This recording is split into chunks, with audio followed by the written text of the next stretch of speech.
Well, hello once again.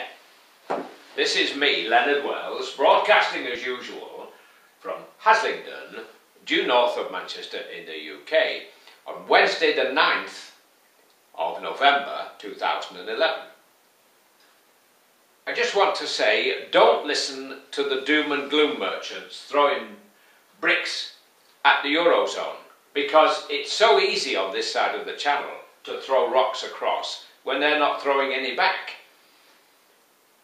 What I want to say is, the media have so much space to fill, and if they can find a story they can run with, then they'll milk it for all it's worth. And the Eurozone is a great story. So they're milking it every day. They've got to fill this space. So you can find half a dozen different articles on the BBC News website saying the same thing about the Eurozone. Because these guys who are employed at incredible salaries, which you and I pay, well, I don't pay because I don't have a TV, so I don't need a license, but which all TV licensed people pay, all the salaries of these so-called amateur experts, these economists, they have to fill the space. They have to produce stories. And this is a nice, easy story. If it ever swings round the other way,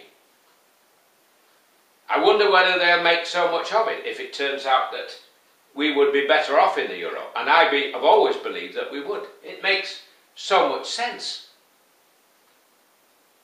The reason the United States of America became great and powerful was because they had a common currency. When the founding fathers first put the finishing touches to the United States, they didn't think about, or didn't want, a common currency.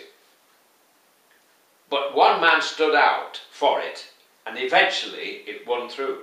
Every single state printed its own money. Can you imagine 50 states trying to sell on a big scale? The reason the United States is a big economy is because they use the same currency from one end to the other, and they speak the same language. Well, this was the same dream in Europe, that if we have a common currency, if you make, I don't know, washing machines in England, you can sell them in Bulgaria,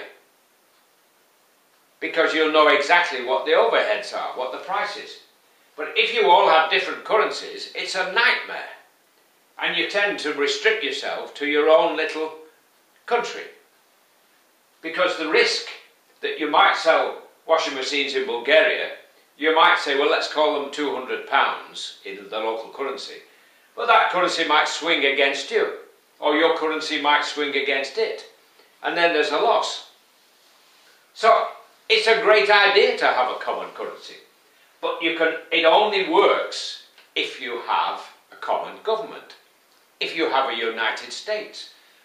If we had a United States, we've got a parliament. We spend a fortune sending MEPs that we vote for to the European Parliament. What is the point of that if we don't have a United States with our own president and our own finance minister? So that we don't have this individual hassle of trying to bail out people. So that we all pull our weight. So the strong German economy helps the weaker. This is what working as neighbours means. I mean, we've had 2,000 years of nothing but war. 100 million people have died in those wars. 100 million people.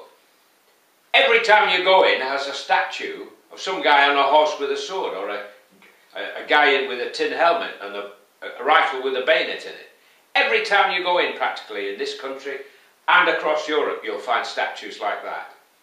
Glorifying war, looking back at war. Oh, we did very well at the Great Battle of such and such. Mr. Cameron boasts about 1940 being our finest hour. Well, in one sense, it might be. But he doesn't mention that it was the Tories who appeased Hitler in the 1930s and let him get where he got. They could have stopped him. Our Navy and the French Army could have stopped him when he marched into the Rhineland. But the Tories appeased him and pussyfooted about. So Mr. Cameron doesn't mention that. Mrs. Thatcher likes to think she was a great Prime Minister. 1,000 lives nearly were lost in the Falklands War. Cost us billions, and we almost lost it. Because some of the bombs dropped on our ships didn't explode because the faulties were fusy, we won, but only just. And she stood there taking the salute, the march past. She wouldn't let the Queen near it. And then, to stamp on the poor, she brought in the poll tax. She wanted the poor to keep the costs down for the rich in their property taxes. And she was kicked out for it because it was a disgusting tax. And she left Downing Street in tears. Well, maybe she got her comeuppance. And the way she wandered about Europe swinging her handbag, we want our money. What a disgrace she was to the British nation. A great British nation. She was like a Harridan, as they call it. Well, I've had my little rant for today, so don't listen to all the doom and gloom merchants, because they're only earning their keep. And this is a very easy story to keep passing across to your editor. You can't go wrong with a story like this at the moment. I mean, we've got this clown Berlusconi, and we're in difficulties, you know. So it's very easy for the government to hide things by pointing at how bad things are across the channel. But they're not as bad in those countries as the government likes to make out. We're in a mess because we didn't join Schengen. Now we've got all this business about immigration control and all that business. Well, it's all baloney, because we don't have passport control between Northern Ireland and here. Anybody from anywhere in Europe has only got to fly to Dublin, and if they can get into Ireland, they can cross the border into Northern Ireland and then walk into the UK. So we don't keep people out by having these incredible passport checks at Heathrow. Anybody who makes his mind up to get into the UK can do so, if they want to. I wonder how many terrorists have actually been stopped at Heathrow coming in. I mean, the terrorists we're talking about, the ones that actually set bombs off in London, didn't need to come through passport control. They were already here. We had the IRA, do you remember, from Ireland. They didn't need passports to get in the UK. And then we had the July the 7th bombers. They didn't need passports to come in. So it's just another load of codswallop that the government's throwing at us. Don't listen to them. Don't listen to the gloom merchants. If we can fulfill my dream and the dreams of many in Europe and have a United States of Europe, we can have 2,000 years of peace. And can you imagine if we put all the efforts that we put into all those wars down the centuries, if they hadn't been wasted killing each other, where would Europe be today?